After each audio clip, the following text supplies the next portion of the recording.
So my name is Emily. I am a treatment coordinator at SunCloud Health in Northbrook. I am also a graduate from Waubonsie Valley High School. Any Warrior parents out there?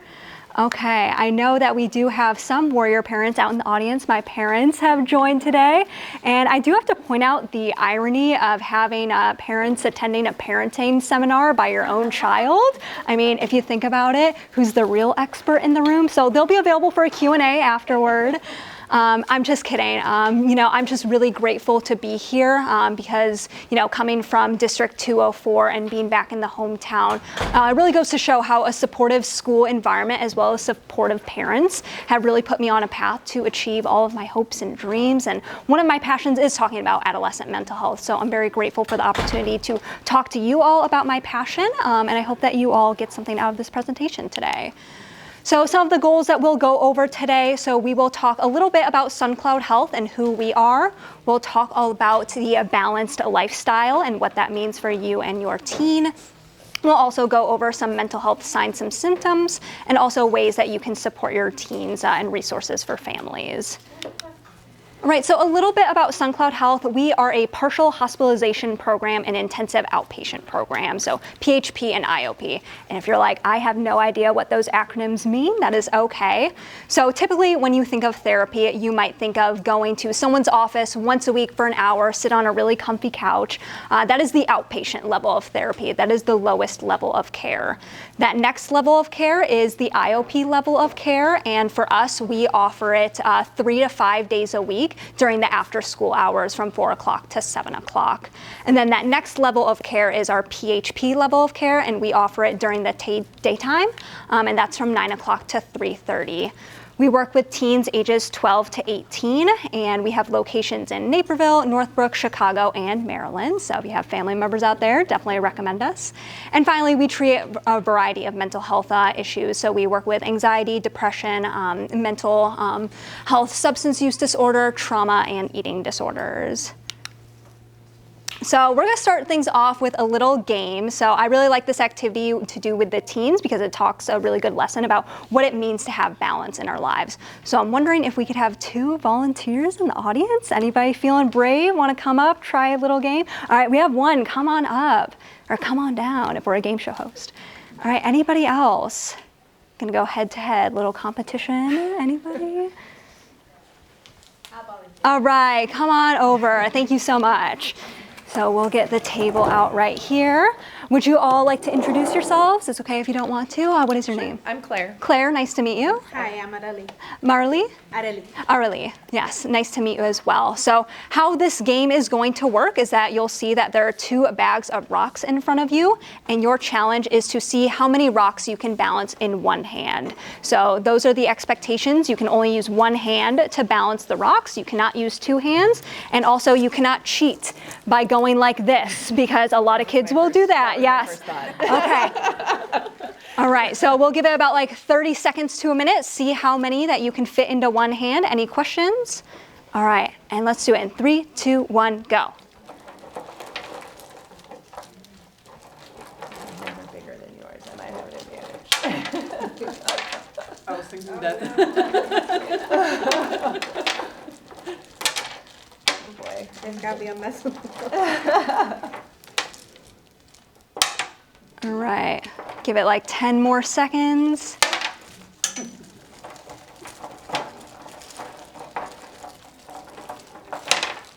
All right, and we'll start to wrap up in 5, 4, 3, 2, 1. All right, hands off. Okay, now try and hold it out in front of you and see how well it can balance. All right, we'll give it like 5 seconds. Oh, a couple fall down.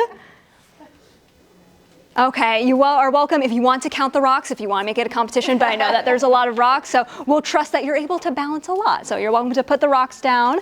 And before you go back to your seats, just want to ask a couple of questions. So Claire, what was your experience? What was your strategy like? It started fast, and then I had to slow it way down to try to keep them in check. I really wasn't worried about how much she was doing. I was really focused on my own, right? And how much I had going on. Okay, so you're most so focused on your own plate. You're just like, I'm just trying to see how much I can fit. All right, and then what was your strategy? What was the experience like for you? I was trying to put the bigger ones in the bottom to keep more balance to the small ones on the top. Okay, so a bit of a stacking, like how can I get all the big ones first and then try and squeeze small ones in between? I noticed that both of you just kind of like dug right in. I know a lot of people will do like 1 and 2 and 3, so trying to go all in, see how much we can get at once, and then like try and balance where we can get in between. Yes. Okay, great. You both are welcome to go back to your seats. Let's give a round of applause to our volunteers. All right, and I'd love to hear from the audience members. Anybody else notice any observations as they were watching this little experiential exercise? They lost a lot of rocks. They did, yes. They were like, oh my gosh, they're falling. I don't know if it caused any anxiety for people. Nobody took the ones that fell, like they were not even trying, right? Just putting the new ones. Right? Okay, it's just like, who cares about the ones off to the side? I'm just gonna go back into the bag. Okay, any other observations? Okay, well, this is a great activity I like to do with teens because it creates a lot of good discussion about what it means to define balance. So I start off with those observation questions like, how did you feel? What did you notice in your body? So a lot of kids will say, I felt very anxious, I felt very excited, very competitive. Sometimes they'll go head to head with their peers. But then we start to create some interpretation out of it. So what do the rocks symbolize in your life? And maybe it's the things that are important to them. So school, their family, their friends. And we also recognize like how we can really interpret the size and the shape of the rocks. Are there some rocks in your life that are bigger in your life? Some rocks that are smaller, some are heavier, some are lighter. So giving some meaning to what those rocks could mean in their life.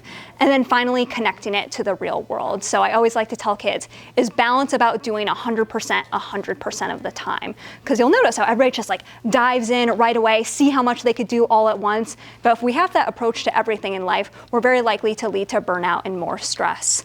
So I'll ask the kids, what do you think balance should look like in your life? So after watching our lovely participants do this activity, does anybody else have like a strategy that they would use if they were to do this activity after watching it the first time around? How they would create balance in their life? I would pick out the important rocks first. Okay, so you'd be like, all right, which rocks are important to me? Nice. Yeah, maybe that 1 by 1 method. Another question too is like, do we have to like maximize everything in our hand all at once? Or can we be fine just saying like, I'm just gonna put 3 in my hand and that's okay. I don't have to be overflowing from the seams there. All right, so again, we use this activity as a metaphor to try and identify what are some of the stressors in teens' life. Family's a stressor, our relationships, academics. A lot of times they have a lot of fears, like I have to be perfect, I can't make a mistake, I can't make and mess up in any way. And that creates a lot of pressure in their life. We also recognize that adolescence is a very pivotal age for finding a sense of identity, finding a sense of purpose, what they want to do after high school, which can be very overwhelming to think about for teens. Sense of belonging. A lot of teens have been through a lot of trauma, especially with the COVID-19 pandemic and trying to create a new sense of normalcy in life. I also like to recognize things too, like financial instability. I know when we think of Naperville, it's tend to be this affluent area, but we do have some pockets in our community where people are facing financial instability. And we talk about Maslow's hierarchy of needs, where things at the base of the pyramid is things like food, water, shelter, clothing, and the things at the top, sense of friendship, belonging. If we don't have the things at the bottom of our pyramid, how are we going to be able to reach the things at the top of our pyramid? So great job identifying some of those stressors there. So to continue on with this, I'd like to share a little case story. So this is an example of someone that we might see at SunCloud. So her name is Claire. She is 14 years old. She is a cheerleader. She has a 3.8 GPA, and she is diagnosed with anxiety, depression, and an eating disorder. So in her first family session at SunCloud, Claire's therapist asked her family what their reason was for seeking treatment. Claire replied, "One day at school, I broke down crying. I told the school social worker I couldn't go on anymore. I feel so much pressure all the time, I just can't handle it." Her parents added, "We had no idea how bad it was. On the outside, we could tell things were a little off, but on the inside, we didn't know how much she was struggling." After speaking with the therapist for some time, Claire's family ran into a dilemma. Claire's parents explained, Claire has cheer practice after school, which conflicts with treatment. When she gets home, she is so tired and doesn't want to do anything. She spends the whole night scrolling on her phone, but when we remind her to do her homework, she gets mad at us. We're not sure what to do. Anybody else relate to this a little bit? Maybe some families out there, especially telling the kids to get off the phone there. So I'm wondering, based on what we heard from this story, what are some of the things that Claire is trying to balance in her life? What are some main themes? Again, feel free to shout them out. Don't have to raise your hand. Academic demands. Academic demands, yeah, homework, school. Cheerleading and social life. Cheerleading, social life.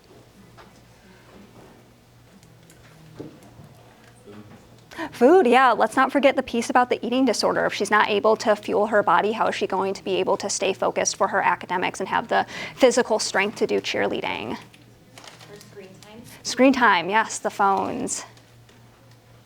All right, I think you guys targeted a lot of the main things there.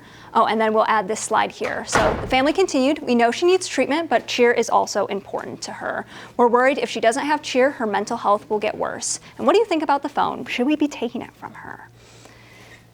So again, you guys touched on all of the things that she's trying to balance in her life, and it leads us to this big golden question here. What is getting in the way of a balanced life? One of the things that I really like to emphasize with families and teens alike is this idea of a value-driven lifestyle. So what are the things that are important to you? What are your values? And how can you use that to drive the things in your life? So I get into this little metaphor here called the balance backpack. So what is inside this balance backpack? We talk about the things that you love, which is symbolized by a teddy bear. We talk about the things that are important to you, which is symbolized by a fragile glass vase, because if it shatters, then it feels like our whole world is shattered along with it. We also talk about the things that you need in life, so that's symbolized by an inhaler.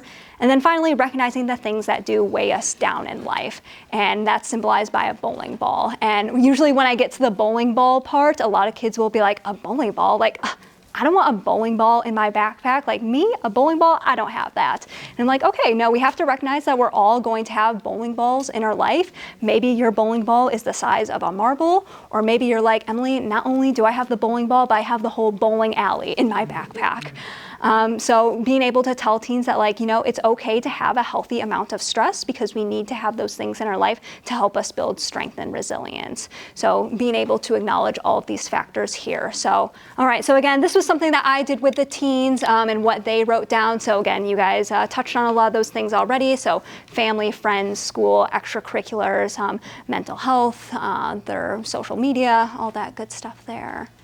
So one way that I like to tell people about how we can choose to define wellness, balance, success is through the pillars of wellness. And there's 8 different categories here. So one of the first categories is emotional health and well-being. So does your kid have coping strategies to deal with stressors in their life? Do they have a supportive network that they can go to talk about their feelings and talk about their days and feel supported in that?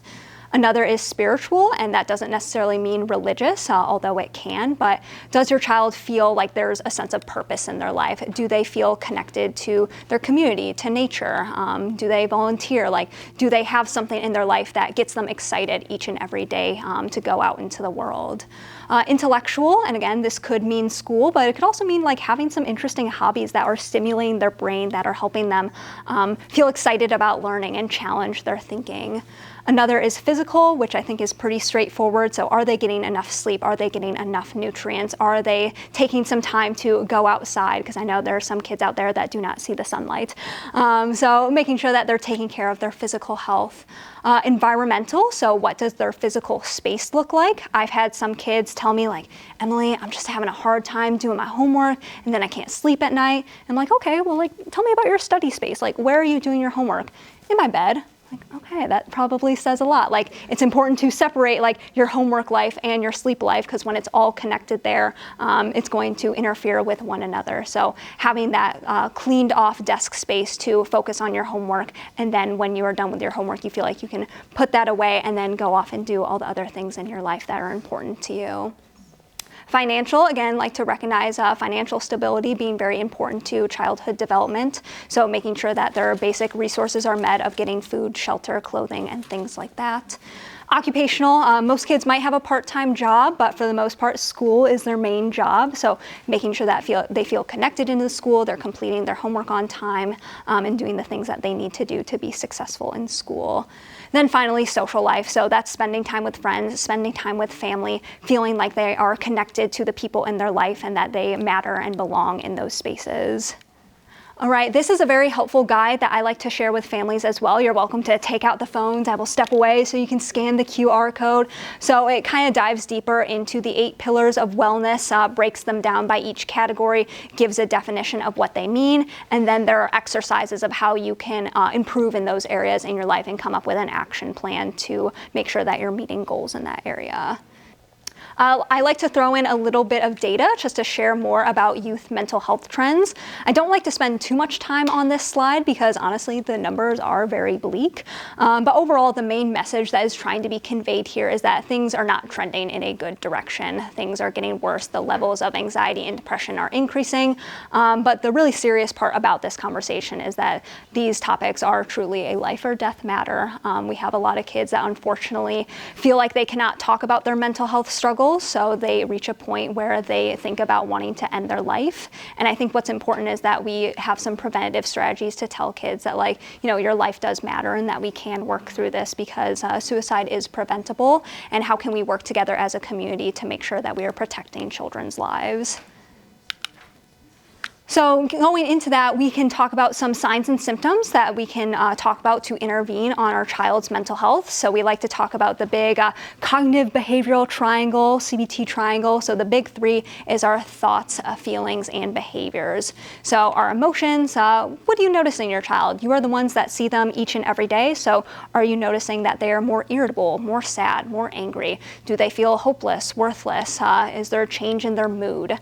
Next, we have the behaviors. So how are they acting in their day-to-day life? So are they sleeping more or less than usual, eating more than less than usual, withdrawing or isolating from their usually enjoyed activities, not spending time with friends? If they're complaining about body aches, like, man, my stomach hurts, my head hurts, it could be a medical thing, or maybe it's just anxiety. I know a lot of kids that say they don't feel well enough to go to school. It's that anxiety and that panic that they feel, but they mistake it for something medical. And that's important to be able to detect, so that way kids are not missing more school than they need to be and coming up with the coping strategies to get through the school day. And then finally, changes in their thought pattern. So what are the things that they are thinking about? What are the things that they're saying, whether directly or in passing conversation? So they might say, like, oh, things don't matter anymore. I can't do this. Like, I feel like such a failure. Like, nobody likes me. Those could be signs that they might be dealing with some depression. So trying to have a conversation with your child to say, like, you know, let's talk about those feelings and how can we find ways to support you? And then finally, we'll get into the strategies for families. So these are the big 3 things that I like to talk about: setting boundaries, communicating those boundaries clearly, and of course, prioritizing the values in our value-driven lifestyle. Because I've had a lot of families come up to me, they'll say, Emily, like, how many times should I let my kid go hang out with their friends on a weekday? Or, you know, how many hours can they spend on social media? Should the phone be in the bedroom? Should it be downstairs? I actually had a family this week, they're planning ahead for their spring break vacation, and they're like, should we even let our kid go on vacation? Like, I'm not sure. And the most therapist answer that I always give to families is I want you to make the choice that you think is going to be best for your family, which can be very frustrating because a lot of people want to come and get that magic number. They're like, what is it? But again, when we're thinking about a values-driven lifestyle, every family is going to have different values and priorities. So I cannot be the one to say what those values and priorities are because every family is different and they're going to define them differently. But again, having a conversation about what is healthy and unhealthy for your child. Because I have had some families say, like, you know, I don't really care if my kid smokes weed as long as they're getting good grades, that's all that matters to me. I'm like, okay, like, grades are important, and at the same time, let's make sure we're going back to those pillars of wellness of our physical health, our social health, and all the other areas under that. So multiple ways to define what wellness looks like other than just those good grades.